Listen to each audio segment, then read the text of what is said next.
এইটো হৈছে কাজিৰঙাৰ পিকনিক স্পট।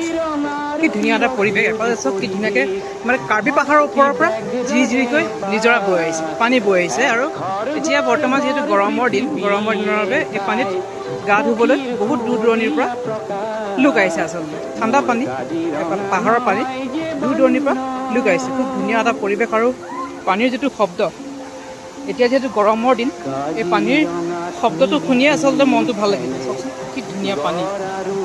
আচলতে সেইখন আছে আচলতে কাৰ্বি পাহাৰ, আৰু কাৰ্বি পাহাৰৰ ওপৰৰে এখন জুৰি এইদৰে বৈ আহে।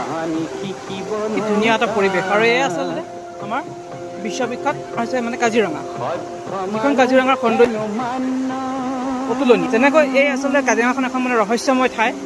ঠিক তেনেদৰে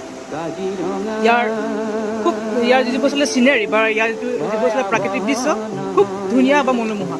আৰু এই যিখন আচলতে জুৰি, এই জুৰিটোৰ লগতে আছে এটা মন্দিৰ। এইটো এটা গণেশ মন্দিৰ, নামটো হৈছে হাতী পাথৰ, আৰু এড্ৰেছটো দি থোৱা আছে আপোনাৰ কহৰা কাৰ্বি আংলং। যদি সোমাই যায় মন্দিৰটোৰ ভিতৰলৈ, আমি চাম মন্দিৰভাগ।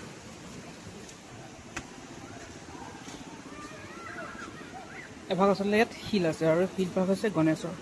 খুব ধুনীয়া এভাগ মন্দিৰ।